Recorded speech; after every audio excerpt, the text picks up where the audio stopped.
Pride and Prejudice by Jane Austen. Volume 2. Chapter 1. Miss Bingley's letter arrived, and put an end to doubt. The very first sentence conveyed the assurance of their being all settled in London for the winter, and concluded with her brother's regret at not having had time to pay his respects to his friends in Hertfordshire before he left the country. Hope was over, entirely over, and when Jane could attend to the rest of the letter, she found little, except the professed affection of the writer, that could give her any comfort. Miss Darcy's praise occupied the chief of it. Her many attractions were again dwelt on, and Caroline boasted joyfully of their increasing intimacy, and ventured to predict the accomplishment of the wishes which had been unfolded in her former letter. She wrote also with great pleasure of her brother's being an inmate of Mr. Darcy's house, and mentioned with raptures some plans of the latter with regard to new furniture.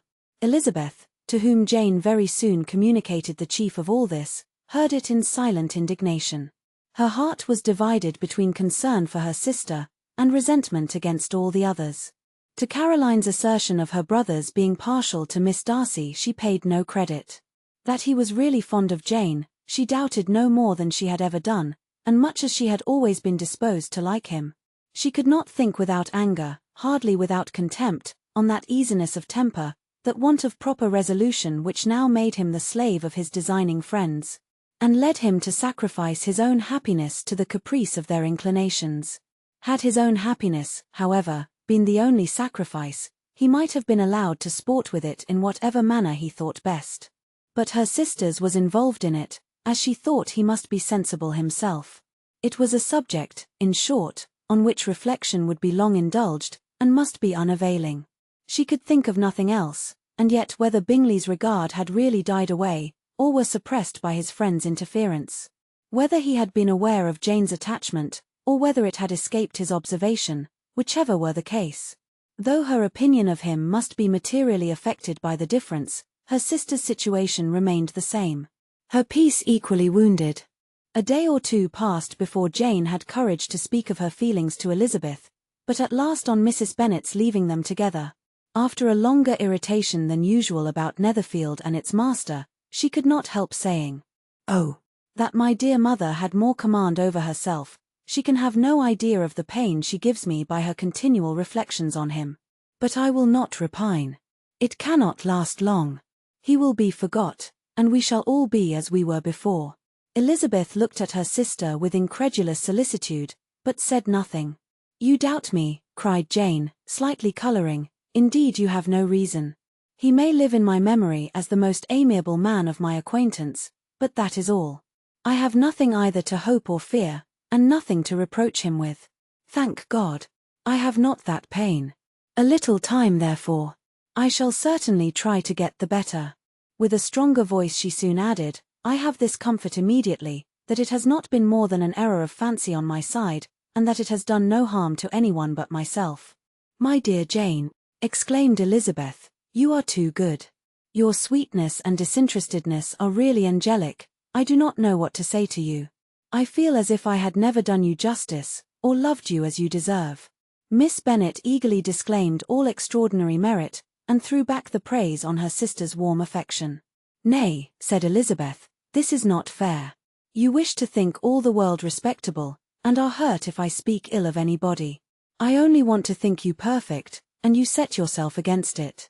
Do not be afraid of my running into any excess, of my encroaching on your privilege of universal goodwill. You need not. There are few people whom I really love, and still fewer of whom I think well. The more I see of the world, the more am I dissatisfied with it, and every day confirms my belief of the inconsistency of all human characters, and of the little dependence that can be placed on the appearance of either merit or sense.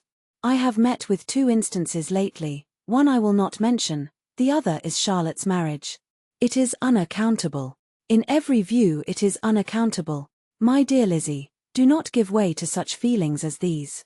They will ruin your happiness. You do not make allowance enough for difference of situation and temper. Consider Mr. Collins's respectability, and Charlotte's prudent, steady character.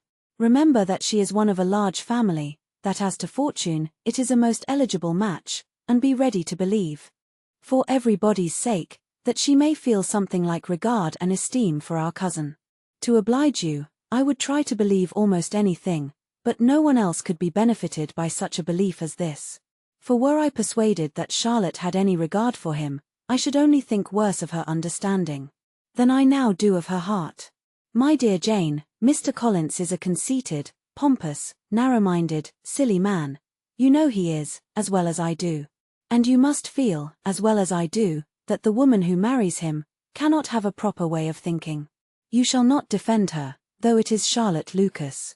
You shall not, for the sake of one individual, change the meaning of principle and integrity, nor endeavor to persuade yourself or me that selfishness is prudence, and insensibility of danger, security for happiness. I must think your language too strong in speaking of both, replied Jane, and I hope you will be convinced of it, by seeing them happy together. But enough of this. You alluded to something else. You mentioned 2 instances. I cannot misunderstand you, but I entreat you, dear Lizzie, not to pain me by thinking that person to blame, and saying your opinion of him is sunk. We must not be so ready to fancy ourselves intentionally injured. We must not expect a lively young man to be always so guarded and circumspect. It is very often nothing but our own vanity that deceives us. Women fancy admiration means more than it does. And men take care that they should. If it is designedly done, they cannot be justified, but I have no idea of there being so much design in the world as some persons imagine. I am far from attributing any part of Mr. Bingley's conduct to design, said Elizabeth, but without scheming to do wrong, or to make others unhappy, there may be error, and there may be misery. Thoughtlessness, want of attention to other people's feelings, and want of resolution, will do the business. And do you impute it to either of those? Yes, to the last. But if I go on, I shall displease you by saying what I think of persons you esteem. Stop me whilst you can. You persist, then, in supposing his sisters influence him. Yes, in conjunction with his friend. I cannot believe it. Why should they try to influence him? They can only wish his happiness, and if he is attached to me, no other woman can secure it. Your first position is false. They may wish many things besides his happiness. They may wish his increase of wealth and consequence. They may wish him to marry a girl who has all the importance of money, great connections, and pride. Beyond a doubt, they do wish him to choose Miss Darcy, replied Jane, but this may be from better feelings than you are supposing. They have known her much longer than they have known me, no wonder if they love her better. But, whatever may be their own wishes, it is very unlikely they should have opposed their brothers. What sister would think herself at liberty to do it, unless there were something very objectionable? If they believed him attached to me, they would not try to part us. If he were so, they could not succeed. By supposing such an affection, you make everybody acting unnaturally and wrong, and me most unhappy. Do not distress me by the idea. I am not ashamed of having been mistaken or, at least, it is slight, it is nothing in comparison of what I should feel in thinking ill of him or his sisters. Let me take it in the best light, in the light in which it may be understood. Elizabeth could not oppose such a wish, and from this time Mr. Bingley's name was scarcely ever mentioned between them. Mrs. Bennet still continued to wonder and repine at his returning no more, and though a day seldom passed in which Elizabeth did not account for it clearly, there seemed little chance of her ever considering it with less perplexity. Her daughter endeavoured to convince her of what she did not believe herself, that his attentions to Jane had been merely the effect of a common and transient liking, which ceased when he saw her no more. But though the probability of the statement was admitted at the time, she had the same story to repeat every day. Mrs. Bennet's best comfort was, that Mr. Bingley must be down again in the summer. Mr. Bennet treated the matter differently. So, Lizzie, said he one day, your sister is crossed in love I find. I congratulate her. Next to being married, a girl likes to be crossed in love a little now and then. It is something to think of, and gives her a sort of distinction among her companions. When is your turn to come? You will hardly bear to be long outdone by Jane. Now is your time. Here are officers enough at Meryton to disappoint all the young ladies in the country. Let Wickham be your man. He is a pleasant fellow, and would jilt you creditably. Thank you, sir, but a less agreeable man would satisfy me. We must not all expect Jane's good fortune. "True," said Mr. Bennet, "but it is a comfort to think that, whatever of that kind may befall you, you have an affectionate mother who will always make the most of it." Mr. Wickham's society was of material service in dispelling the gloom which the late perverse occurrences had thrown on many of the Longbourn family. They saw him often, and to his other recommendations was now added that of general unreserve. The whole of what Elizabeth had already heard, his claims on Mr. Darcy, and all that he had suffered from him, was now openly acknowledged and publicly canvassed, and everybody was pleased to think how much they had always disliked Mr. Darcy before they had known anything of the matter. Miss Bennet was the only creature who could suppose there might be any extenuating circumstances in the case. Unknown to the society of Hertfordshire, her mild and steady candour always pleaded for allowances, and urged the possibility of mistakes, but by everybody else Mr. Darcy was condemned as the worst of men. Chapter 2. After a week spent in professions of love and schemes of felicity, Mr. Collins was called from his amiable Charlotte by the arrival of Saturday. The pain of separation, however, might be alleviated on his side, by preparations for the reception of his bride. As he had reason to hope, that shortly after his next return into Hertfordshire, the day would be fixed that was to make him the happiest of men. He took leave of his relations at Longbourn with as much solemnity as before, wished his fair cousin's health and happiness again, and promised their father another letter of thanks. On the following Monday, Mrs. Bennet had the pleasure of receiving her brother and his wife, who came as usual to spend the Christmas at Longbourn.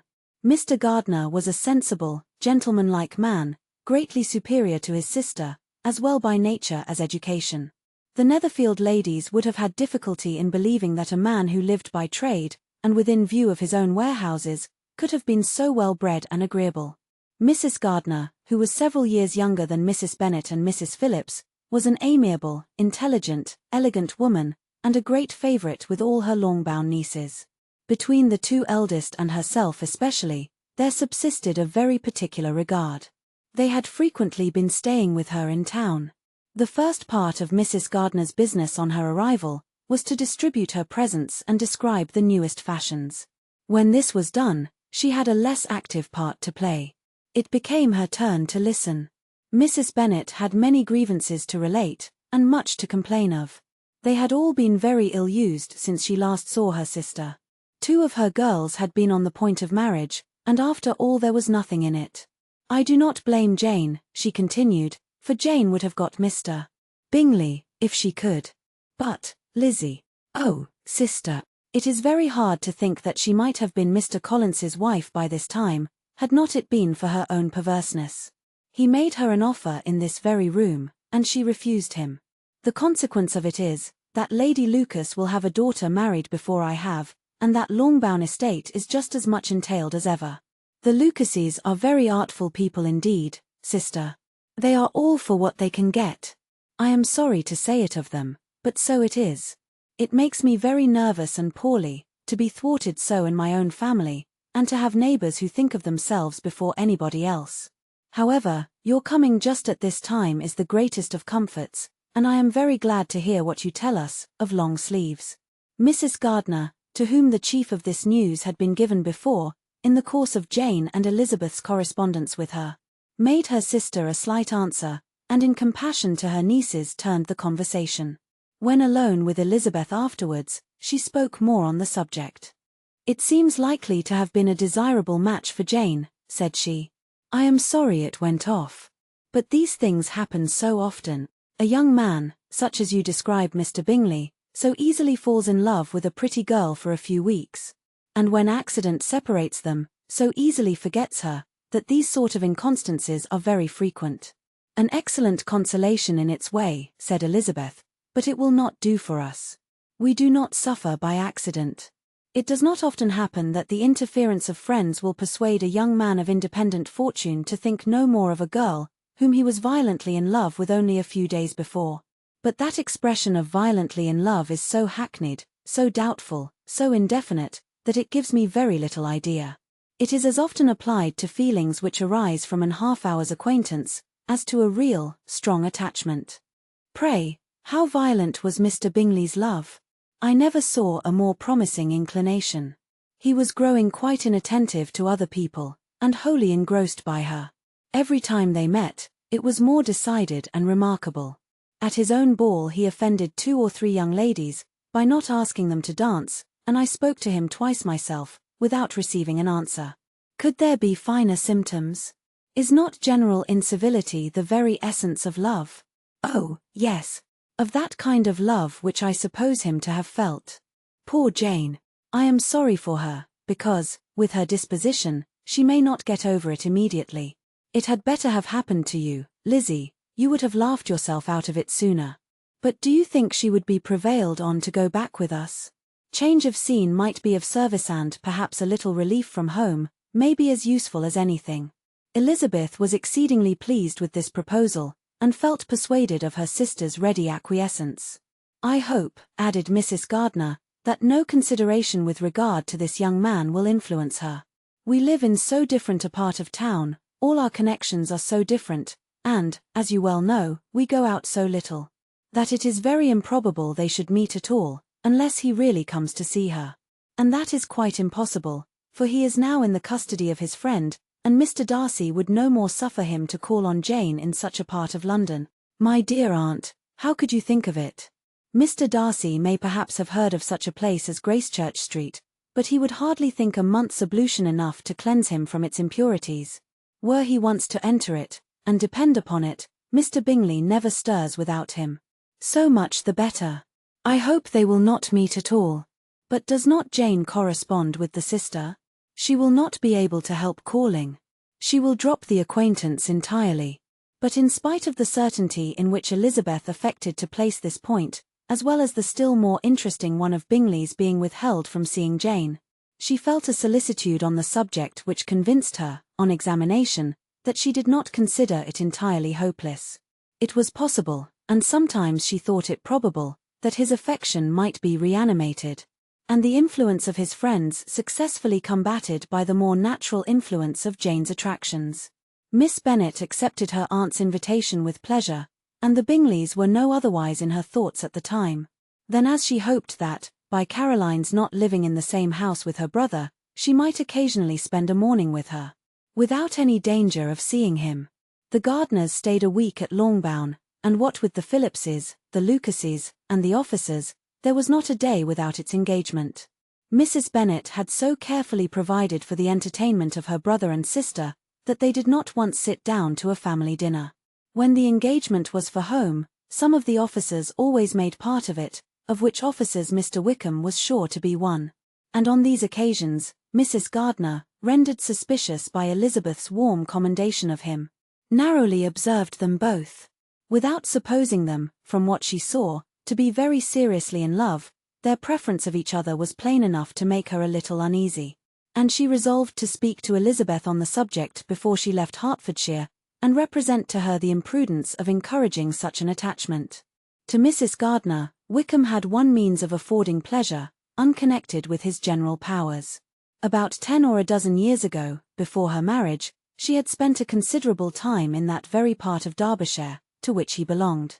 They had, therefore, many acquaintance in common, and, though Wickham had been little there since the death of Darcy's father, 5 years before, it was yet in his power to give her fresher intelligence of her former friends, than she had been in the way of procuring.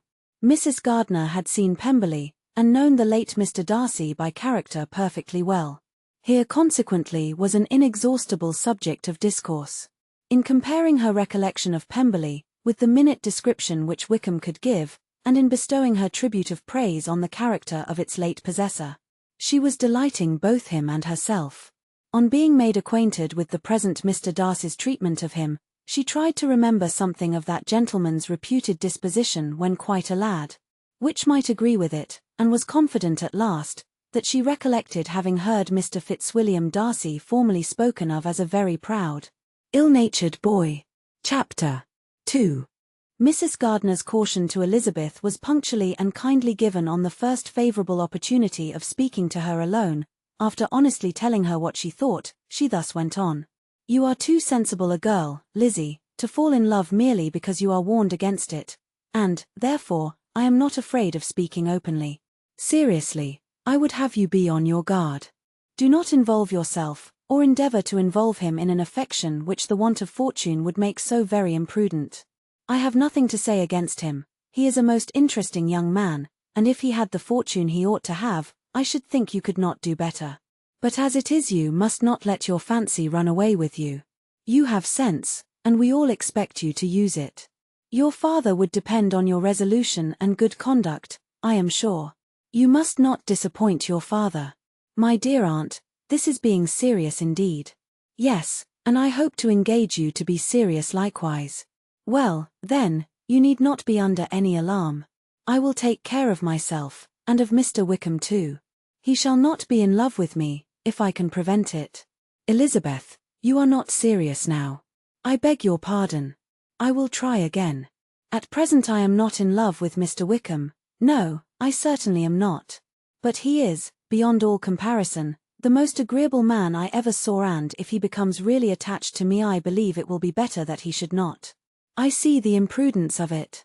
Oh, that abominable Mr. Darcy! My father's opinion of me does me the greatest honour, and I should be miserable to forfeit it. My father, however, is partial to Mr. Wickham. In short, my dear aunt, I should be very sorry to be the means of making any of you unhappy, but since we see every day that where there is affection, young people are seldom withheld by immediate want of fortune from entering into engagements with each other, how can I promise to be wiser than so many of my fellow creatures if I am tempted, or how am I even to know that it would be wisdom to resist? All that I can promise you, therefore, is not to be in a hurry. I will not be in a hurry to believe myself his first object. When I am in company with him, I will not be wishing. In short, I will do my best. Perhaps it will be as well, if you discourage his coming here so very often. At least, you should not remind your mother of inviting him. As I did the other day, said Elizabeth, with a conscious smile. Very true, it will be wise in me to refrain from that.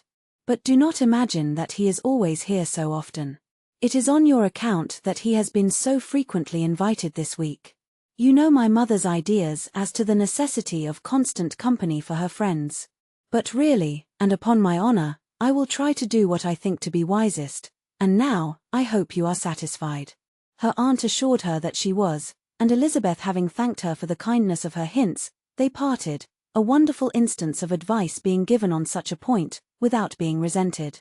Mr. Collins returned into Hertfordshire soon after it had been quitted by the Gardiners and Jane, but as he took up his abode with the Lucases, his arrival was no great inconvenience to Mrs. Bennet. His marriage was now fast approaching, and she was at length so far resigned as to think it inevitable, and even repeatedly to say in an ill-natured tone that she wished they might be happy. Thursday was to be the wedding day, and on Wednesday Miss Lucas paid her farewell visit, and when she rose to take leave, Elizabeth, ashamed of her mother's ungracious and reluctant good wishes, and sincerely affected herself, accompanied her out of the room. I shall depend on hearing from you very often, Eliza. That you certainly shall. And I have another favour to ask. Will you come and see me? We shall often meet, I hope, in Hertfordshire. I am not likely to leave Kent for some time. Promise me, therefore, to come to Hunsford. Elizabeth could not refuse, though she foresaw little pleasure in the visit. My father and Maria are to come to me in March, added Charlotte, and I hope you will consent to be of the party. Indeed, Eliza, you will be as welcome to me as either of them. The wedding took place, the bride and bridegroom set off for Kent from the church door, and everybody had as much to say or to hear on the subject as usual. Elizabeth soon heard from her friend, and their correspondence was as regular and frequent as it had ever been. That it should be equally unreserved was impossible. Elizabeth could never address her without feeling that all the comfort of intimacy was over, and, though determined not to slacken as a correspondent, it was for the sake of what had been, rather than what was. Charlotte's first letters were received with a good deal of eagerness. There could not but be curiosity to know how she would speak of her new home, how she would like Lady Catherine, and how happy she would dare pronounce herself to be, though, when the letters were read, Elizabeth felt that Charlotte expressed herself on every point exactly as she might have foreseen. She wrote cheerfully, seemed surrounded with comforts, and mentioned nothing which she could not praise. The house, furniture, neighbourhood, and roads, were all to her taste, and Lady Catherine's behaviour was most friendly and obliging. It was Mr. Collins's picture of Hunsford and Rosings rationally softened, and Elizabeth perceived that she must wait for her own visit there, to know the rest. Jane had already written a few lines to her sister to announce their safe arrival in London, and when she wrote again, Elizabeth hoped it would be in her power to say something of the Bingleys. Her impatience for this second letter was as well rewarded as impatience generally is. Jane had been a week in town, without either seeing or hearing from Caroline. She accounted for it, however, by supposing that her last letter to her friend from Longbourn had by some accident been lost. "My aunt," she continued, "is going tomorrow into that part of the town, and I shall take the opportunity of calling in Grosvenor Street." She wrote again when the visit was paid, and she had seen Miss Bingley. "I did not think Caroline in spirits," were her words, "but she was very glad to see me, and reproached me for giving her no notice of my coming to London. I was right, therefore, my last letter had never reached her. I inquired after their brother, of course. He was well, but so much engaged with Mr. Darcy, that they scarcely ever saw him. I found that Miss Darcy was expected to dinner. I wish I could see her. My visit was not long, as Caroline and Mrs. Hurst were going out. I dare say I shall soon see them here." Elizabeth shook her head over this letter. It convinced her that accident only could discover to Mr. Bingley her sister's being in town. For weeks passed away, and Jane saw nothing of him. She endeavoured to persuade herself that she did not regret it, but she could no longer be blind to Miss Bingley's inattention. After waiting at home every morning for a fortnight, and inventing every evening a fresh excuse for her, the visitor did at last appear, but the shortness of her stay, and yet more, the alteration of her manner, would allow Jane to deceive herself no longer. The letter which she wrote on this occasion to her sister will prove what she felt. "My dearest Lizzie will, I am sure, be incapable of triumphing in her better judgment, at my expense, when I confess myself to have been entirely deceived in Miss Bingley's regard for me. But, my dear sister, though the event has proved you right, do not think me obstinate if I still assert that, considering what her behaviour was, my confidence was as natural as your suspicion.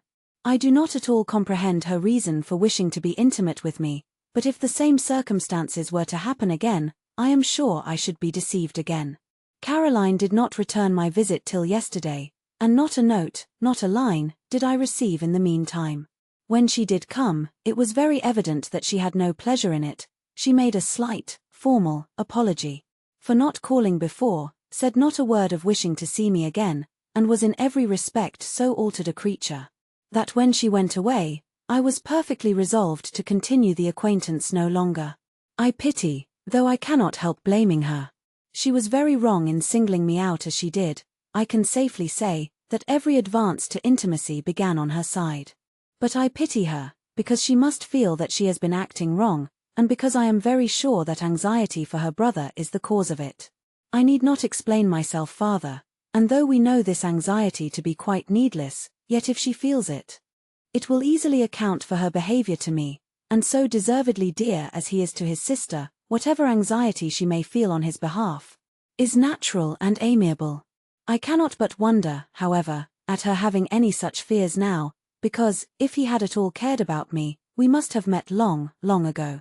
He knows of my being in town, I am certain, from something she said herself, and yet it should seem by her manner of talking as if she wanted to persuade herself that he is really partial to Miss Darcy. I cannot understand it. If I were not afraid of judging harshly, I should be almost tempted to say that there is a strong appearance of duplicity in all this. But I will endeavour to banish every painful thought, and think only of what will make me happy, your affection, and the invariable kindness of my dear uncle and aunt. Let me hear from you very soon. Miss Bingley said something of his never returning to Netherfield again, of giving up the house, but not with any certainty. We had better not mention it. I am extremely glad that you have such pleasant accounts from our friends at Hunsford. Pray go to see them, with Sir William and Maria. I am sure you will be very comfortable there. Yours, ANDC. This letter gave Elizabeth some pain, but her spirits returned as she considered that Jane would no longer be duped, by the sister at least. All expectation from the brother was now absolutely over. She would not even wish for any renewal of his attentions. His character sunk on every review of it, and as a punishment for him, as well as a possible advantage to Jane. She seriously hoped he might really soon marry Mr. Darcy's sister, as, by Wickham's account, she would make him abundantly regret what he had thrown away. Mrs. Gardiner about this time reminded Elizabeth of her promise concerning that gentleman, and required information. And Elizabeth had such to send as might rather give contentment to her aunt than to herself. His apparent partiality had subsided, his attentions were over, he was the admirer of someone else. Elizabeth was watchful enough to see it all, but she could see it and write of it without material pain. Her heart had been but slightly touched, and her vanity was satisfied with believing that she would have been his only choice, had fortune permitted it. The sudden acquisition of £10,000 was the most remarkable charm of the young lady, to whom he was now rendering himself agreeable. But Elizabeth, less clear-sighted perhaps in his case than in Charlotte's, did not quarrel with him for his wish of independence. Nothing, on the contrary, could be more natural, and while able to suppose that it cost him a few struggles to relinquish her, she was ready to allow it a wise and desirable measure for both, and could very sincerely wish him happy. All this was acknowledged to Mrs. Gardiner, and after relating the circumstances, she thus went on. I am now convinced, my dear aunt, that I have never been much in love, for had I really experienced that pure and elevating passion, I should at present detest his very name, and wish him all manner of evil. But my feelings are not only cordial towards him, they are even impartial towards Miss King. I cannot find out that I hate her at all, or that I am in the least unwilling to think her a very good sort of girl. There can be no love in all this. My watchfulness has been effectual, and though I should certainly be a more interesting object to all my acquaintance, were I distractedly in love with him, I cannot say that I regret my comparative insignificance. Importance may sometimes be purchased too dearly. Kitty and Lydia take his defection much more to heart than I do. They are young in the ways of the world, and not yet open to the mortifying conviction that handsome young men must have something to live on, as well as the plain. Chapter 4. With no greater events than these in the Longbourn family, and otherwise diversified by little beyond the walks to Meryton, sometimes dirty and sometimes cold, did January and February pass away. March was to take Elizabeth to Hunsford. She had not at first thought very seriously of going thither, but Charlotte, she soon found, was depending on the plan. And she gradually learned to consider it herself with greater pleasure as well as greater certainty. Absence had increased her desire of seeing Charlotte again, and weakened her disgust of Mr. Collins. There was novelty in the scheme, and as, with such a mother and such uncompanionable sisters, home could not be faultless, a little change was not unwelcome for its own sake. The journey would moreover give her a peep at Jane, and, in short, as the time drew near, she would have been very sorry for any delay. Everything, however, went on smoothly, and was finally settled according to Charlotte's first sketch. She was to accompany Sir William and his second daughter. The improvement of spending a night in London was added in time, and the plan became perfect as plan could be. The only pain was in leaving her father, who would certainly miss her, and who, when it came to the point, so little liked her going, that he told her to write to him, and almost promised to answer her letter. The farewell between herself and Mr. Wickham was perfectly friendly, on his side even more.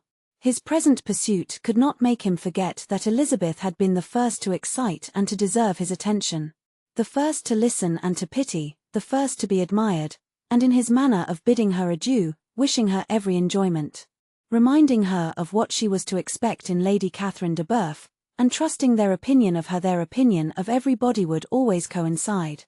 There was a solicitude, an interest which she felt must ever attach her to him with a most sincere regard.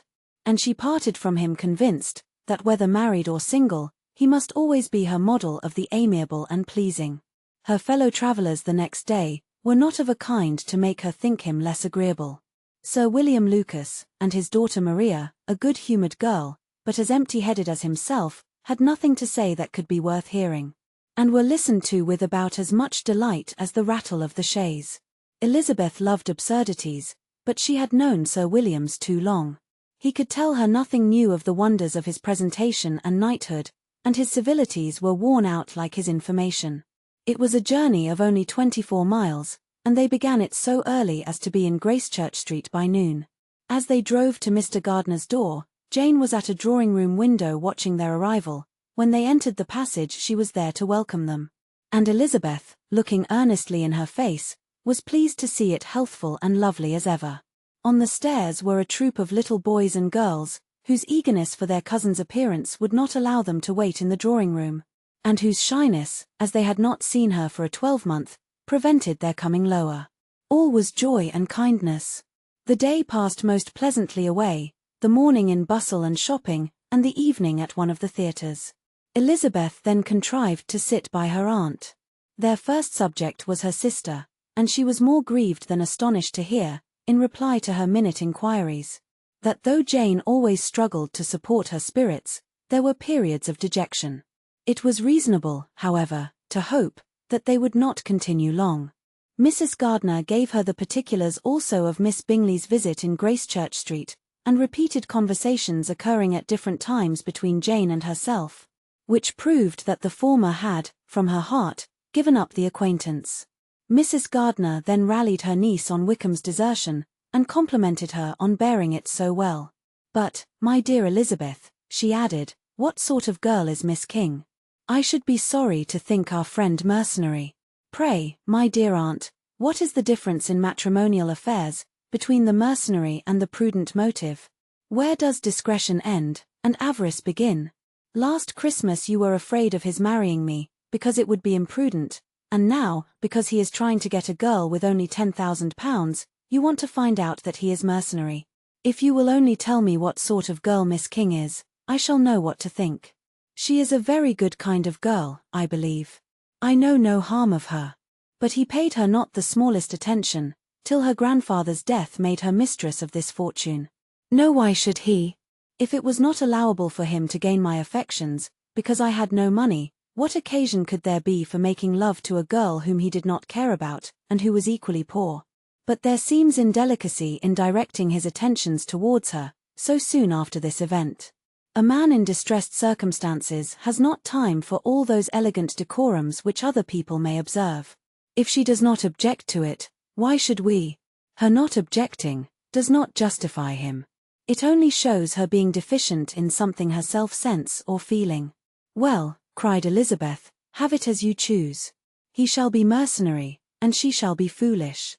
No, Lizzie, that is what I do not choose.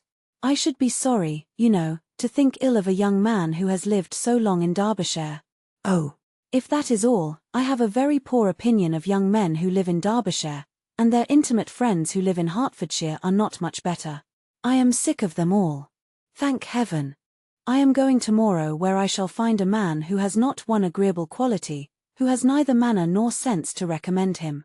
Stupid men are the only ones worth knowing, after all.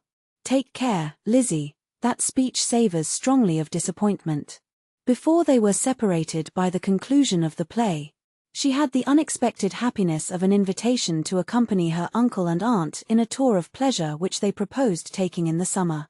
"We have not quite determined how far it shall carry us," said Mrs. Gardiner, "but perhaps to the lakes." No scheme could have been more agreeable to Elizabeth, and her acceptance of the invitation was most ready and grateful. "My dear, dear aunt," she rapturously cried, "what delight! What felicity! You give me fresh life and vigour. Adieu to disappointment and spleen. What are men to rocks and mountains? Oh, what hours of transport we shall spend! And when we do return, it shall not be like other travellers, without being able to give one accurate idea of anything. We will know where we have gone, we will recollect what we have seen. Lakes, mountains, and rivers shall not be jumbled together in our imaginations, nor, when we attempt to describe any particular scene, will we begin quarrelling about its relative situation. Let our first effusions be less insupportable than those of the generality of travellers. Chapter 5.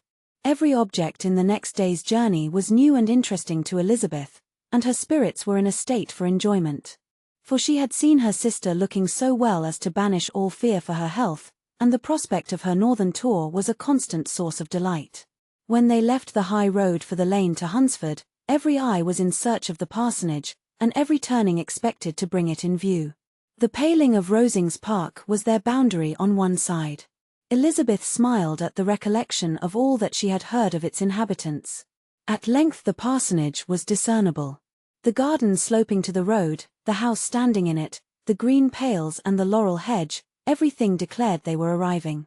Mr. Collins and Charlotte appeared at the door, and the carriage stopped at the small gate, which led by a short gravel walk to the house, amidst the nods and smiles of the whole party. In a moment they were all out of the chaise, rejoicing at the sight of each other. Mrs. Collins welcomed her friend with the liveliest pleasure, and Elizabeth was more and more satisfied with coming, when she found herself so affectionately received. She saw instantly that her cousin's manners were not altered by his marriage, his formal civility was just what it had been. And he detained her some minutes at the gate to hear and satisfy his inquiries after all her family. They were then, with no other delay than his pointing out the neatness of the entrance, taken into the house. And as soon as they were in the parlour, he welcomed them a second time with ostentatious formality to his humble abode, and punctually repeated all his wife's offers of refreshment. Elizabeth was prepared to see him in his glory, and she could not help fancying that in displaying the good proportion of the room, its aspect and its furniture, he addressed himself particularly to her, as if wishing to make her feel what she had lost in refusing him. But though everything seemed neat and comfortable, she was not able to gratify him by any sigh of repentance, and rather looked with wonder at her friend, that she could have so cheerful an air, with such a companion. When Mr. Collins said anything of which his wife might reasonably be ashamed, which certainly was not unseldom, she involuntarily turned her eye on Charlotte. Once or twice she could discern a faint blush, but in general Charlotte wisely did not hear. After sitting long enough to admire every article of furniture in the room, from the sideboard to the fender, to give an account of their journey and of all that had happened in London, Mr. Collins invited them to take a stroll in the garden, which was large and well laid out, and to the cultivation of which he attended himself. To work in his garden was one of his most respectable pleasures, and Elizabeth admired the command of countenance with which Charlotte talked of the healthfulness of the exercise, and owned she encouraged it as much as possible. Here, leading the way through every walk and cross-walk, and scarcely allowing them an interval to utter the praises he asked for, every view was pointed out with a minuteness which left beauty entirely behind. He could number the fields in every direction, and could tell how many trees there were in the most distant clump. But of all the views which his garden, or which the country, or the kingdom could boast, none were to be compared with the prospect of Rosings, afforded by an opening in the trees that bordered the park nearly opposite the front of his house. It was a handsome modern building, well situated on rising ground.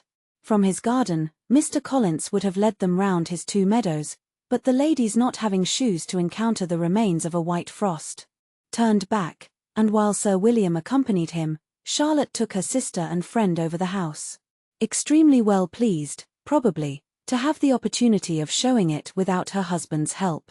It was rather small, but well built and convenient, and everything was fitted up and arranged with a neatness and consistency of which Elizabeth gave Charlotte all the credit. When Mr. Collins could be forgotten, there was really a great air of comfort throughout, and by Charlotte's evident enjoyment of it, Elizabeth supposed he must be often forgotten. She had already learnt that Lady Catherine was still in the country. Yes, Miss Elizabeth, you will have the honour of seeing Lady Catherine de Bourgh on the ensuing Sunday at church, and I need not say you will be delighted with her. She is all affability and condescension, and I doubt not but you will be honoured with some portion of her notice when service is over. I have scarcely any hesitation in saying that she will include you and my sister Maria in every invitation with which she honours us during your stay here. Her behaviour to my dear Charlotte is charming. We dine at Rosings twice every week, and are never allowed to walk home. Her ladyship's carriage is regularly ordered for us. I should say, one of her ladyship's carriages, for she has several. Lady Catherine is a very respectable, sensible woman indeed, added Charlotte, and a most attentive neighbour. Very true, my dear, that is exactly what I say. She is the sort of woman whom one cannot regard with too much deference. The evening was spent chiefly in talking over Hertfordshire news, and telling again what had been already written. And when it closed, Elizabeth in the solitude of her chamber had to meditate upon Charlotte's degree of contentment. To understand her address in guiding, and composure in bearing with her husband, and to acknowledge that it was all done very well.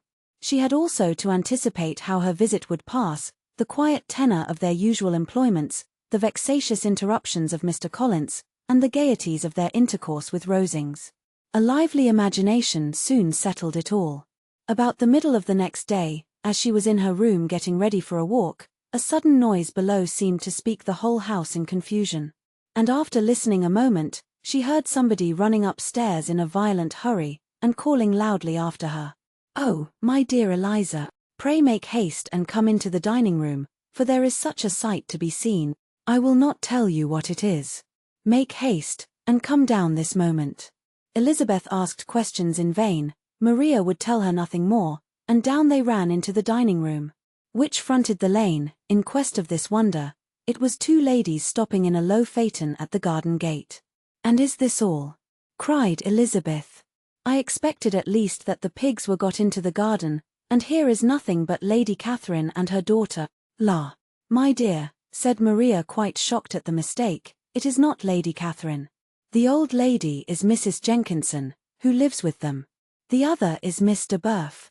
Only look at her. She is quite a little creature. Who would have thought she could be so thin and small? She is abominably rude to keep Charlotte out of doors in all this wind. Why does she not come in?" "Oh, Charlotte says, she hardly ever does. It is the greatest of favors when Miss de Bourgh comes in." "I like her appearance," said Elizabeth, struck with other ideas. "She looks sickly and cross. Yes, she will do for him very well. She will make him a very proper wife." Mr. Collins and Charlotte were both standing at the gate in conversation with the ladies, and Sir William, to Elizabeth's high diversion, was stationed in the doorway, in earnest contemplation of the greatness before him, and constantly bowing whenever Miss de Bourgh looked that way. At length there was nothing more to be said, the ladies drove on, and the others returned into the house. Mr. Collins no sooner saw the two girls than he began to congratulate them on their good fortune, which Charlotte explained by letting them know that the whole party was asked to dine at Rosings the next day. Chapter 6. Mr. Collins's triumph in consequence of this invitation was complete. The power of displaying the grandeur of his patroness to his wondering visitors, and of letting them see her civility towards himself and his wife, was exactly what he had wished for, and that an opportunity of doing it should be given so soon, was such an instance of Lady Catherine's condescension as he knew not how to admire enough. "I confess," said he, "that I should not have been at all surprised by her ladyship's asking us on Sunday to drink tea and spend the evening at Rosings. I rather expected, from my knowledge of her affability, that it would happen. But who could have foreseen such an attention as this? Who could have imagined that we should receive an invitation to dine there? An invitation moreover including the whole party, so immediately after your arrival." "I am the less surprised at what has happened," replied Sir William, "from that knowledge of what the manners of the great really are, which my situation in life has allowed me to acquire. About the court, such instances of elegant breeding are not uncommon. Scarcely anything was talked of the whole day or next morning, but their visit to Rosings. Mr. Collins was carefully instructing them in what they were to expect, that the sight of such rooms, so many servants, and so splendid a dinner might not wholly overpower them. When the ladies were separating for the toilette, he said to Elizabeth, "Do not make yourself uneasy, my dear cousin, about your apparel. Lady Catherine is far from requiring that elegance of dress in us, which becomes herself and daughter. I would advise you merely to put on whatever of your clothes is superior to the rest. There is no occasion for anything more. Lady Catherine will not think the worse of you for being simply dressed. She likes to have the distinction of rank preserved." While they were dressing, he came 2 or 3 times to their different doors, to recommend their being quick, as Lady Catherine very much objected to be kept waiting for her dinner. Such formidable accounts of her ladyship, and her manner of living, quite frightened Maria Lucas, who had been little used to company, and she looked forward to her introduction at Rosings, with as much apprehension as her father had done to his presentation at St. James's. As the weather was fine, they had a pleasant walk of about half a mile across the park. Every park has its beauty and its prospects, and Elizabeth saw much to be pleased with, though she could not be in such raptures as Mr. Collins expected the scene to inspire. and was but slightly affected by his enumeration of the windows in front of the house, and his relation of what the glazing altogether had originally cost Sir Lewis de Burgh. When they ascended the steps to the hall, Maria's alarm was every moment increasing, and even Sir William did not look perfectly calm. Elizabeth's courage did not fail her. She had heard nothing of Lady Catherine that spoke her awful from any extraordinary talents or miraculous virtue, and the mere stateliness of money and rank, she thought she could witness without trepidation. From the entrance hall, of which Mr. Collins pointed out, with a rapturous air, the fine proportion and finished ornaments, they followed the servants through an antechamber, to the room where Lady Catherine, her daughter, and Mrs. Jenkinson were sitting.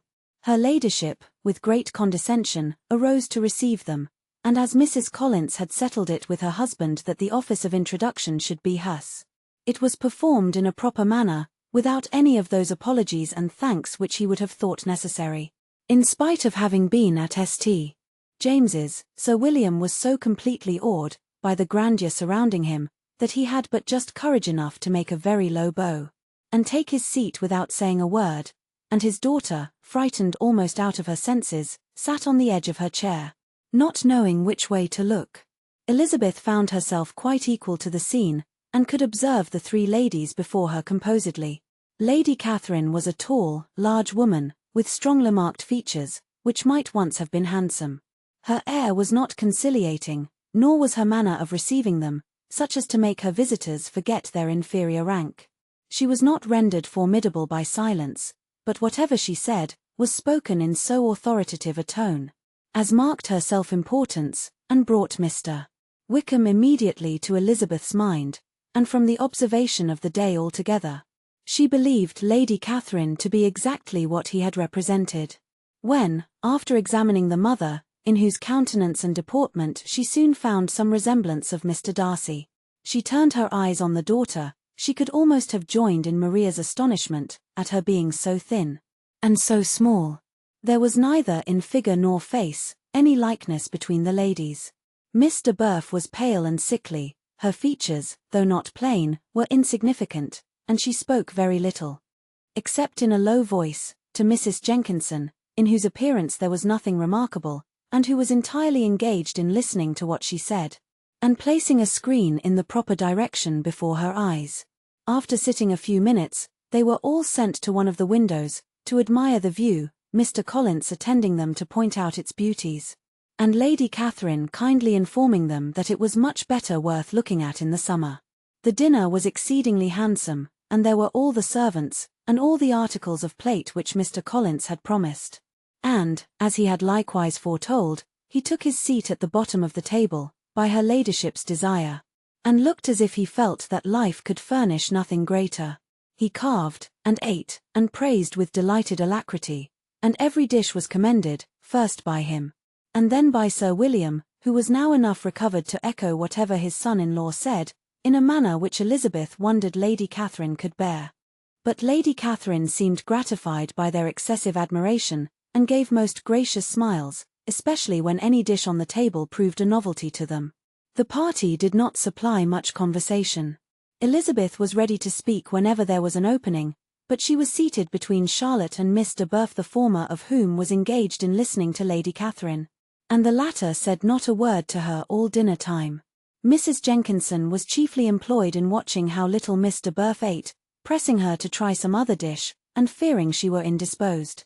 Maria thought speaking out of the question, and the gentlemen did nothing but eat and admire.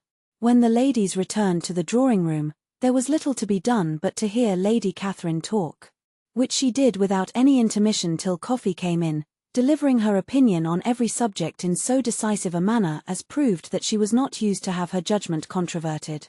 She inquired into Charlotte's domestic concerns familiarly and minutely, and gave her a great deal of advice as to the management of them all, told her how everything ought to be regulated in so small a family as hers, and instructed her as to the care of her cows and her poultry. Elizabeth found that nothing was beneath this great lady's attention, which could furnish her with an occasion of dictating to others. In the intervals of her discourse with Mrs. Collins, she addressed a variety of questions to Maria and Elizabeth, but especially to the latter, of whose connections she knew the least, and who she observed to Mrs. Collins, was a very genteel, pretty kind of girl. She asked her at different times how many sisters she had, whether they were older or younger than herself, whether any of them were likely to be married, whether they were handsome, where they had been educated, what carriage her father kept, and what had been her mother's maiden name. Elizabeth felt all the impertinence of her questions, but answered them very composedly. Your father's estate is entailed on Mr. Collins, I think.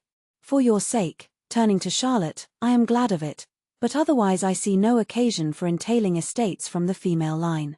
It was not thought necessary in Sir Louis de Burfa's family.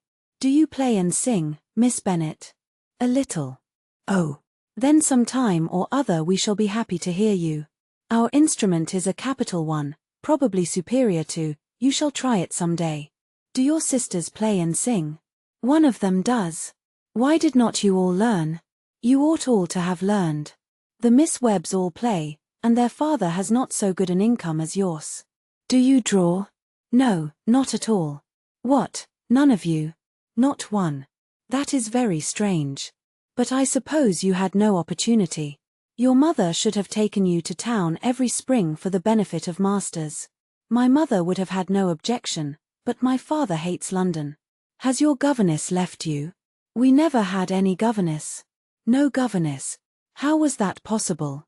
5 daughters brought up at home without a governess. I never heard of such a thing. Your mother must have been quite a slave to your education. Elizabeth could hardly help smiling, as she assured her that had not been the case. Then, who taught you? Who attended to you? Without a governess you must have been neglected. Compared with some families, I believe we were, but such of us as wished to learn, never wanted the means. We were always encouraged to read, and had all the masters that were necessary. Those who chose to be idle, certainly might. I, no doubt, but that is what a governess will prevent, and if I had known your mother, I should have advised her most strenuously to engage one. I always say that nothing is to be done in education without steady and regular instruction, and nobody but a governess can give it. It is wonderful how many families I have been the means of supplying in that way. I am always glad to get a young person well placed out. 4 nieces of Mrs. Jenkinson are most delightfully situated through my means, and it was but the other day that I recommended another young person, who was merely accidentally mentioned to me, and the family are quite delighted with her. Mrs. Collins, did I tell you of Lady Metcalfe's calling yesterday to thank me? She finds Miss Pope a treasure. Lady Catherine, said she, you have given me a treasure. Are any of your younger sisters out, Miss Bennet? Yes, all. All. What, all 5 out at once? Very odd. And you only the second. The younger ones out before the elder are married. Your younger sisters must be very young. Yes, my youngest is not 16. Perhaps she is full young to be much in company. But really, I think it would be very hard upon younger sisters, that they should not have their share of society and amusement because the elder may not have the means or inclination to marry early. The last born has as good a right to the pleasures of youth as the first. And to be kept back on such a motive, I think it would not be very likely to promote sisterly affection or delicacy of mind. Upon my word, said her ladyship, you give your opinion very decidedly for so young a person. Pray, what is your age? With 3 younger sisters grown up, replied Elizabeth smiling, your ladyship can hardly expect me to own it.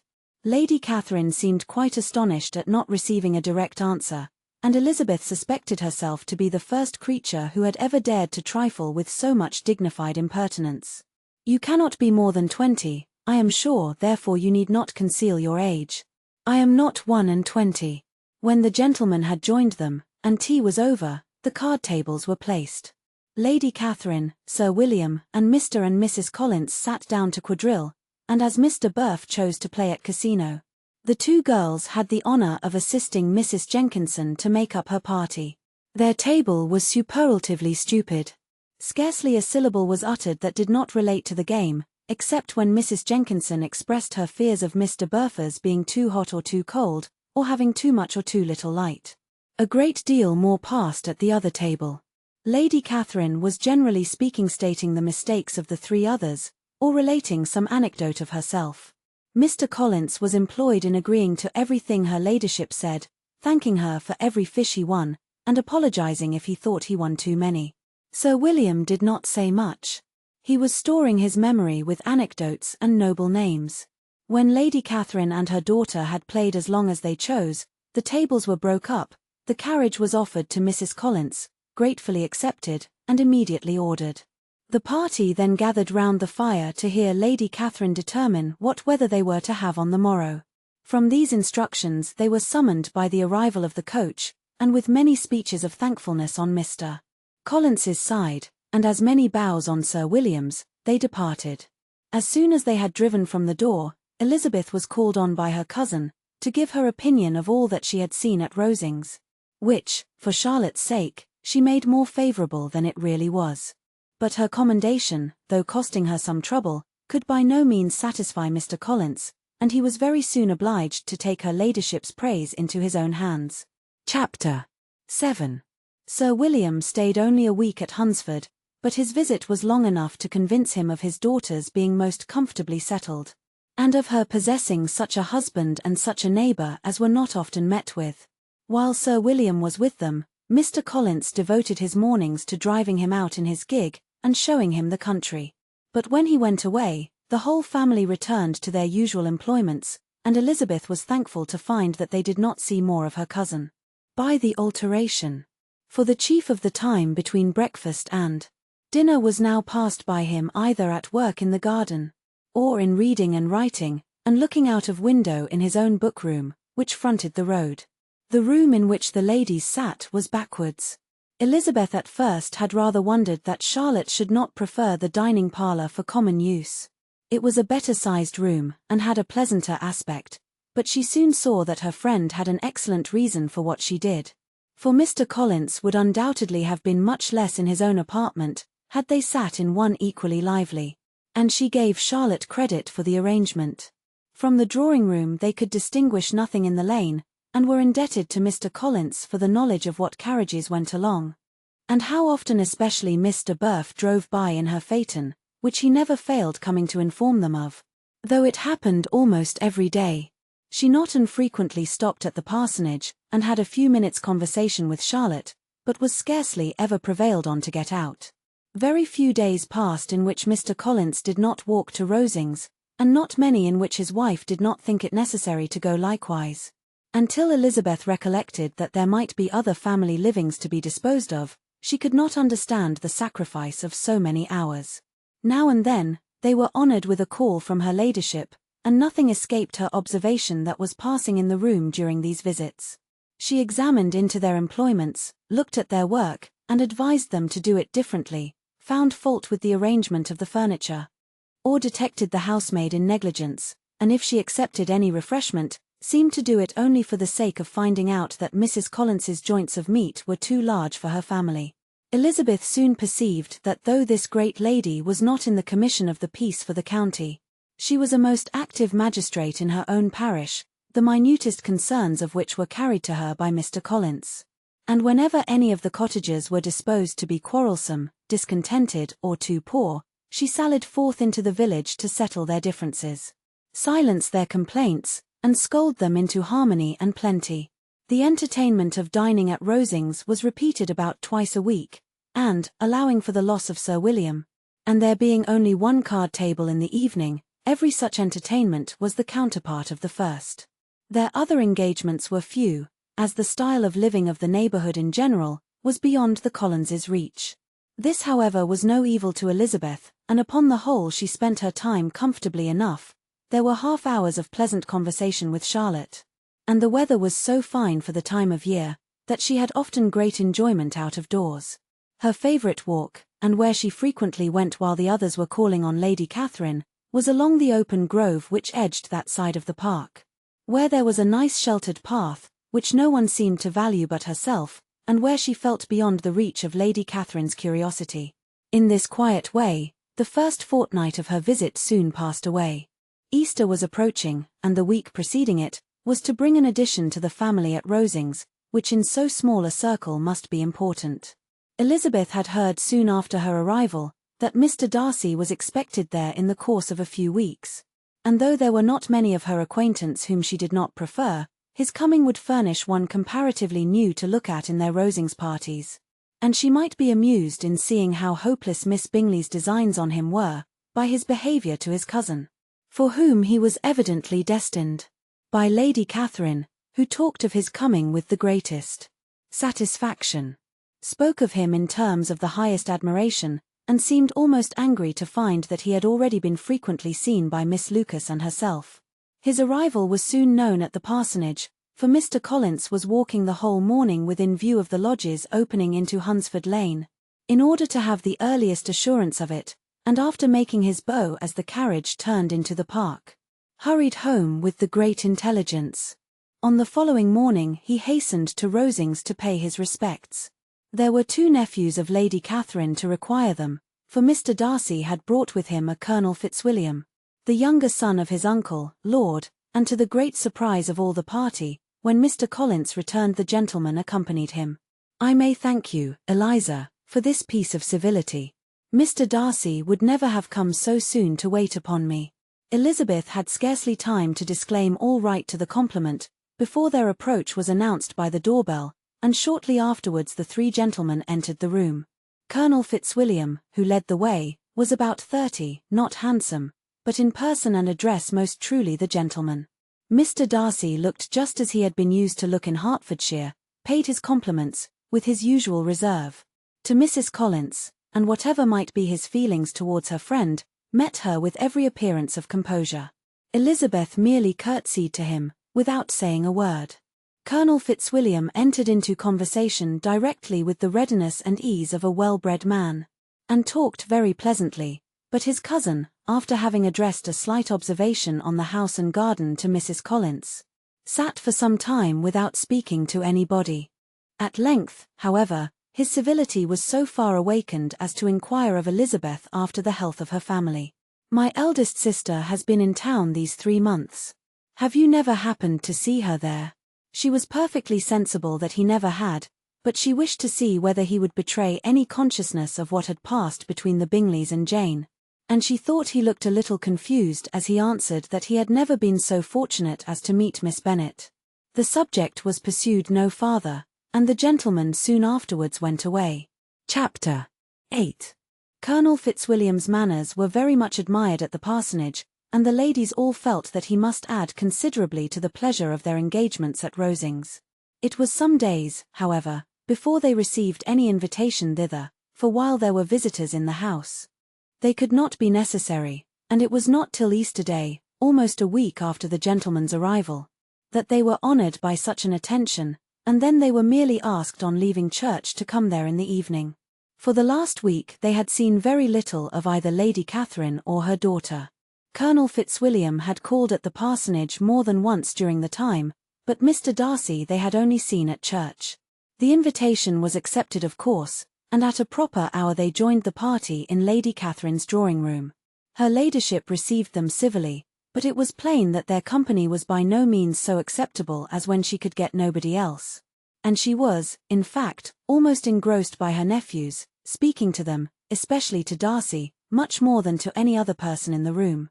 Colonel Fitzwilliam seemed really glad to see them, anything was a welcome relief to him at Rosings, and Mrs. Collins's pretty friend had moreover caught his fancy very much. He now seated himself by her, and talked so agreeably of Kent and Hertfordshire, of travelling and staying at home, of new books and music, that Elizabeth had never been half so well entertained in that room before, and they conversed with so much spirit and flow, as to draw the attention of Lady Catherine herself, as well as of Mr. Darcy. What is that you are saying, Fitzwilliam? What is it you are talking of? What are you telling Miss Bennet? Let me hear what it is. We are speaking of music, madam, said he, when no longer able to avoid a reply. Of music? Then pray speak aloud. It is of all subjects my delight. I must have my share in the conversation, if you are speaking of music. There are few people in England, I suppose, who have more true enjoyment of music than myself, or a better natural taste. If I had ever learnt, I should have been a great proficient. And so would Anne, if her health had allowed her to apply. I am confident that she would have performed delightfully. How does Georgiana get on, Darcy? Mr. Darcy spoke with affectionate praise of his sister's proficiency. "I am very glad to hear such a good account of her," said Lady Catherine, "and pray tell her from me, that she cannot expect to excel, if she does not practice a great deal." "I assure you, madam," he replied, "that she does not need such advice. She practices very constantly. So much the better. It cannot be done too much, and when I next write to her, I shall charge her not to neglect it on any account. I often tell young ladies, that no excellence in music is to be acquired, without constant practice. I have told Miss Bennet several times, that she will never play really well, unless she practices more. And though Mrs. Collins has no instrument, she is very welcome, as I have often told her, to come to Rosings every day, and play on the pianoforte in Mrs. Jenkinson's room. She would be in nobody's way, you know, in that part of the house."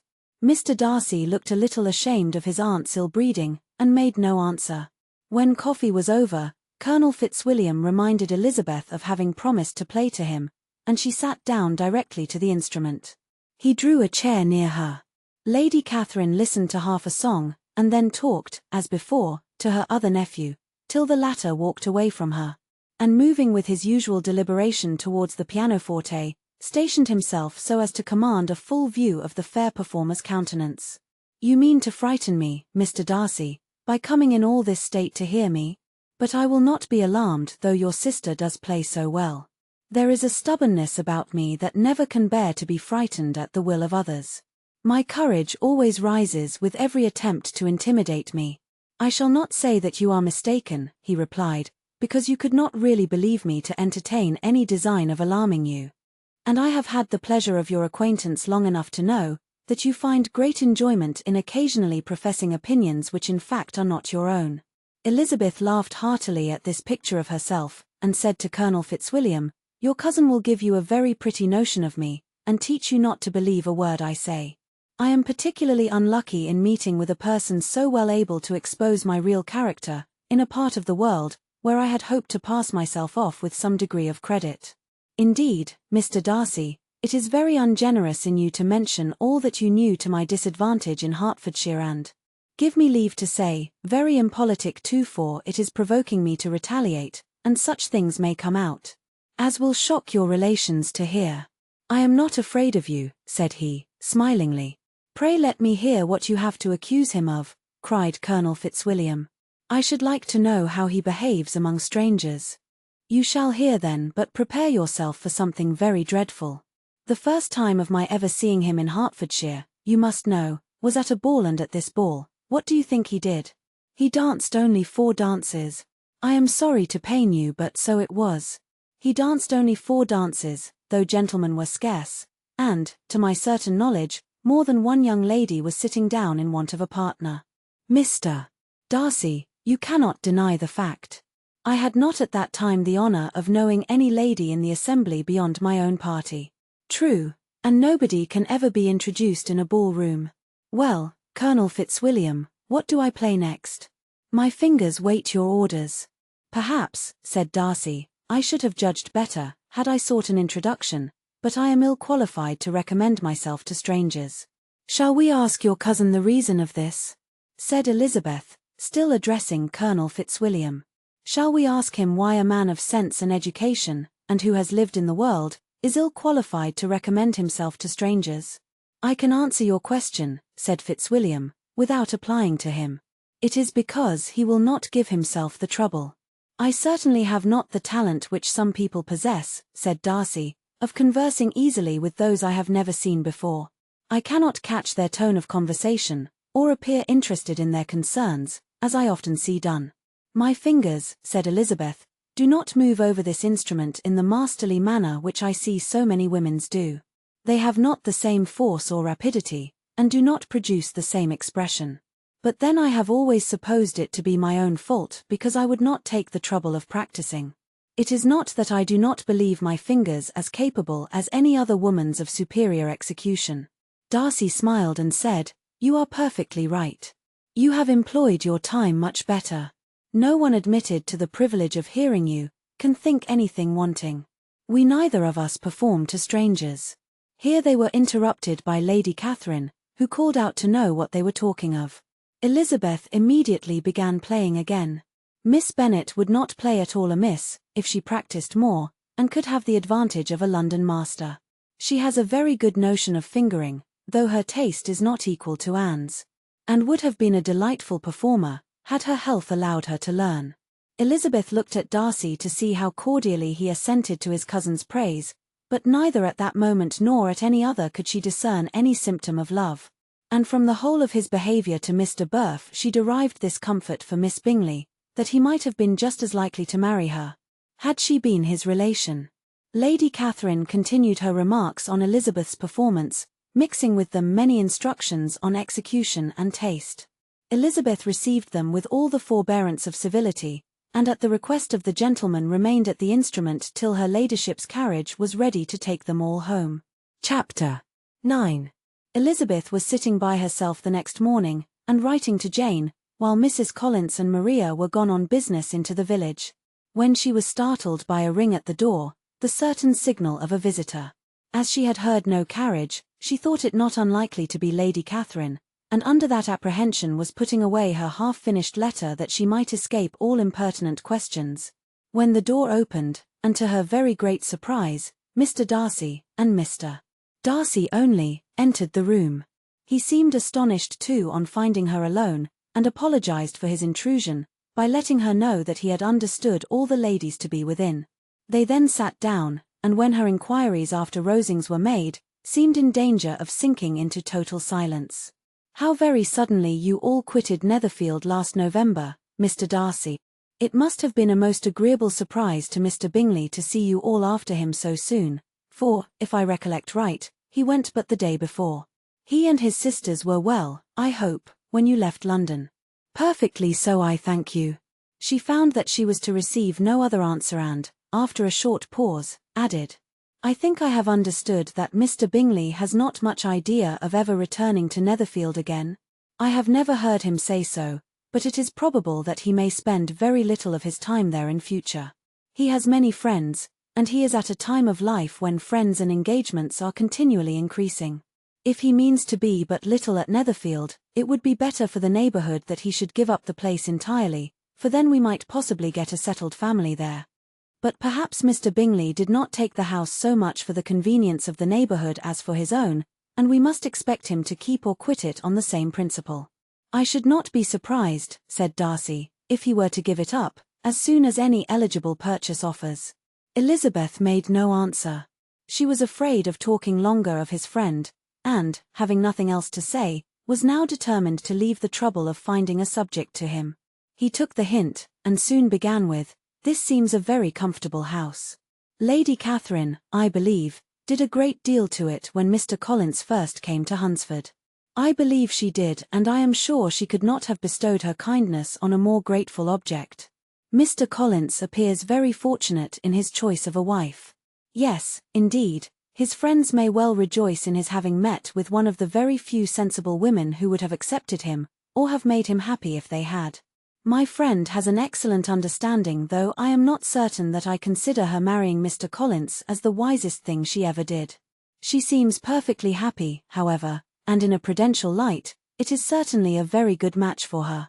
It must be very agreeable to her to be settled within so easy a distance of her own family and friends." "An easy distance, do you call it? It is nearly 50 miles. And what is 50 miles of good road? Little more than half a day's journey. Yes, I call it a very easy distance." "I should never have considered the distance as one of the advantages of the match," cried Elizabeth. "I should never have said Mrs. Collins was settled near her family. It is a proof of your own attachment to Hertfordshire. Anything beyond the very neighbourhood of Longbourn, I suppose, would appear far." As he spoke there was a sort of smile, which Elizabeth fancied she understood.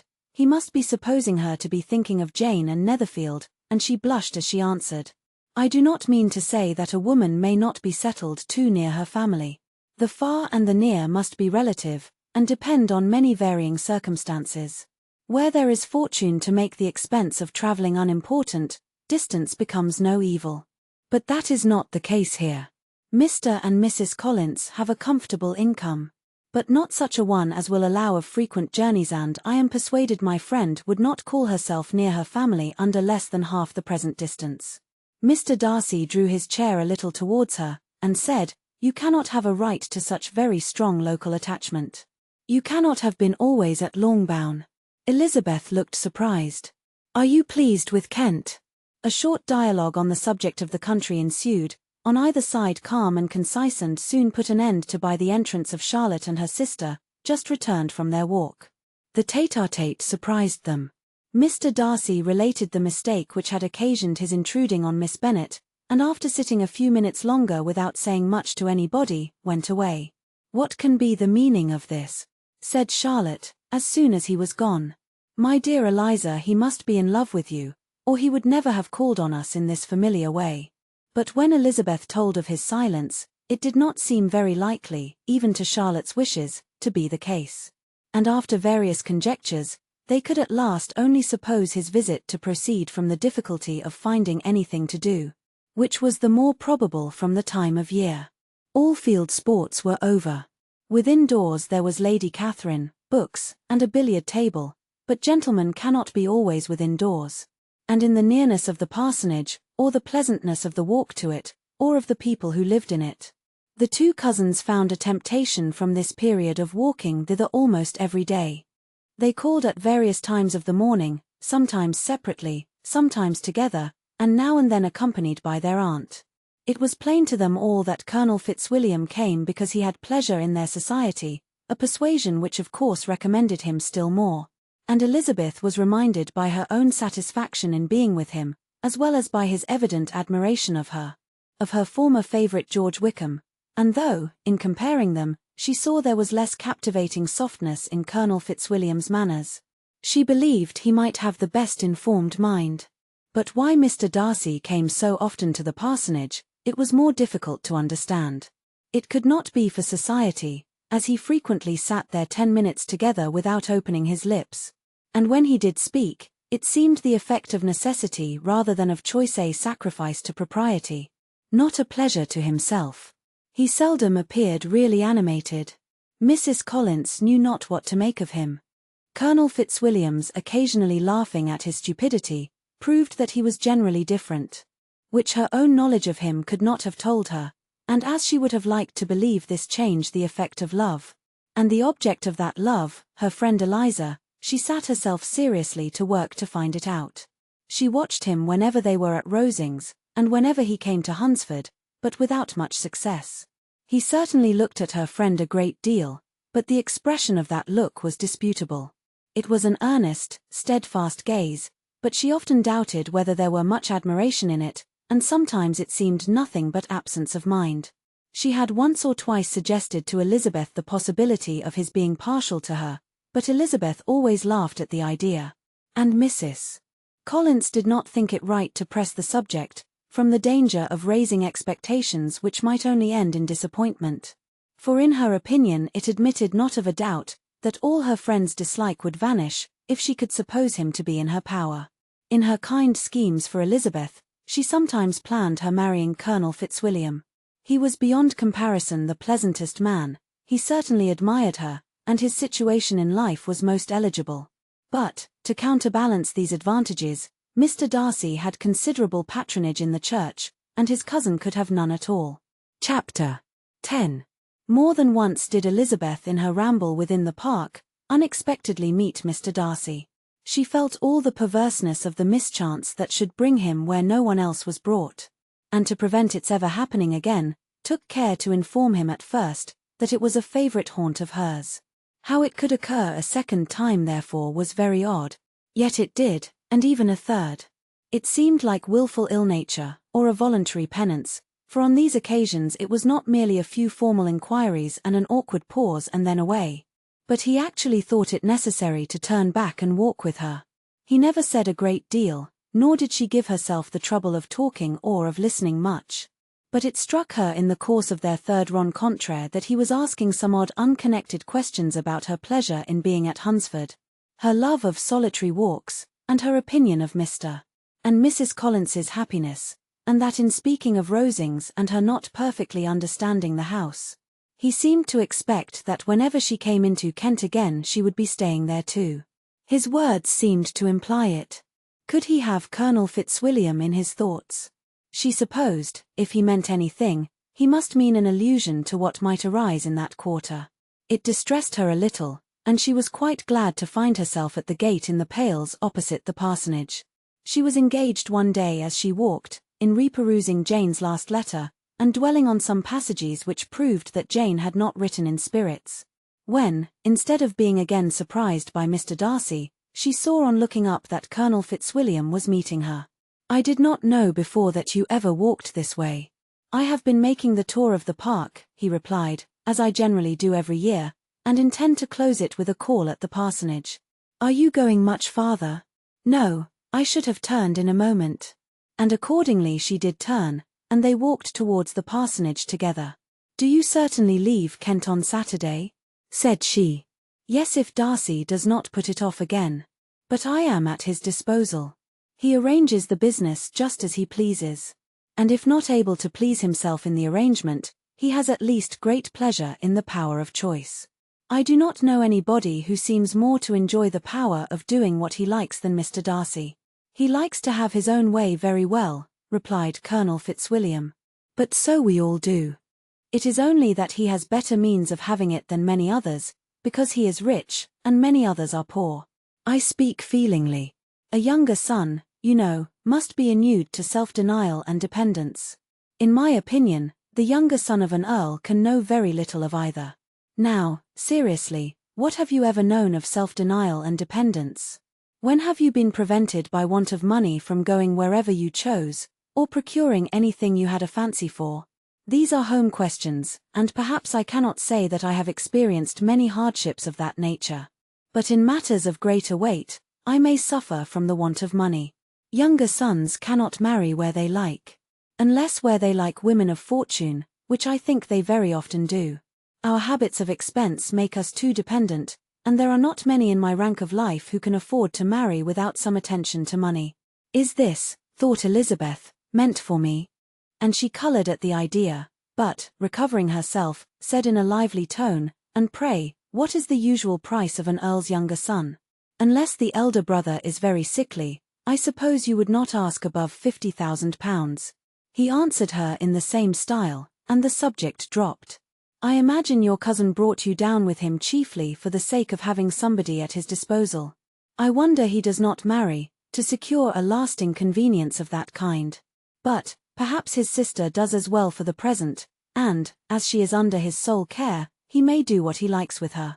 "No," said Colonel Fitzwilliam, "that is an advantage which he must divide with me. I am joined with him in the guardianship of Miss Darcy." "Are you, indeed? And pray what sort of guardians do you make? Does your charge give you much trouble? Young ladies of her age are sometimes a little difficult to manage, and if she has the true Darcy spirit, she may like to have her own way." As she spoke, she observed him looking at her earnestly, and the manner in which he immediately asked her why she supposed Miss Darcy likely to give them any uneasiness, convinced her that she had somehow or other got pretty near the truth. "You need not be frightened. I never heard any harm of her, and I dare say she is one of the most tractable creatures in the world. She is a very great favourite with some ladies of my acquaintance, Mrs. Hurst and Miss Bingley. I think I have heard you say that you know them." "I know them a little. Their brother is a pleasant gentlemanlike man. He is a great friend of Darcy's." "Oh, yes," said Elizabeth dryly, "Mr. Darcy is uncommonly kind to Mr. Bingley, and takes a prodigious deal of care of him." "Care of him?" "Yes, I really believe Darcy does take care of him in those points where he most wants care. From something that he told me in our journey hither, I have reason to think Bingley very much indebted to him. But I ought to beg his pardon, for I have no right to suppose that Bingley was the person meant. It was all conjecture." "What is it you mean?" "It is a circumstance which Darcy of course would not wish to be generally known, because if it were to get round to the lady's family, it would be an unpleasant thing. You may depend upon my not mentioning it. And remember that I have not much reason for supposing it to be Bingley. What he told me was merely this, that he congratulated himself on having lately saved a friend from the inconveniences of a most imprudent marriage. But without mentioning names or any other particulars, and I only suspected it to be Bingley from believing him the kind of young man to get into a scrape of that sort. And from knowing them to have been together the whole of last summer. Did Mr. Darcy give you his reasons for this interference? I understood that there were some very strong objections against the lady. And what arts did he use to separate them? He did not talk to me of his own arts, said Fitzwilliam smiling. He only told me what I have now told you. Elizabeth made no answer, and walked on, her heart swelling with indignation. After watching her a little, Fitzwilliam asked her why she was so thoughtful. I am thinking of what you have been telling me, said she. Your cousin's conduct does not suit my feelings. Why was he to be the judge? You are rather disposed to call his interference officious. I do not see what right Mr. Darcy had to decide on the propriety of his friend's inclination, or why. Upon his own judgment alone, he was to determine and direct in what manner that friend was to be happy. But, she continued, recollecting herself, as we know none of the particulars, it is not fair to condemn him. It is not to be supposed that there was much affection in the case. That is not an unnatural surmise, said Fitzwilliam, but it is lessening the honour of my cousin's triumph very sadly. This was spoken jestingly, but it appeared to her so just a picture of Mr. Darcy, that she would not trust herself with an answer. And, therefore, abruptly changing the conversation, talked on indifferent matters till they reached the parsonage. There, shut into her own room, as soon as their visitor left them, she could think without interruption of all that she had heard. It was not to be supposed that any other people could be meant than those with whom she was connected. There could not exist in the world two men, over whom Mr. Darcy could have such boundless influence. That he had been concerned in the measures taken to separate Mr. Bingley and Jane, she had never doubted, but she had always attributed to Miss Bingley the principal design and arrangement of them. If his own vanity, however, did not mislead him, he was the cause, his pride and caprice were the cause of all that Jane had suffered, and still continued to suffer. He had ruined for a while every hope of happiness for the most affectionate, generous heart in the world, and no one could say how lasting an evil he might have inflicted. There were some very strong objections against the lady, were Colonel Fitzwilliam's words, and these strong objections probably were her having one uncle who was a country attorney, and another who was in business in London. To Jane herself, she exclaimed, there could be no possibility of objection. All loveliness and goodness as she is, her understanding excellent, her mind improved, and her manners captivating.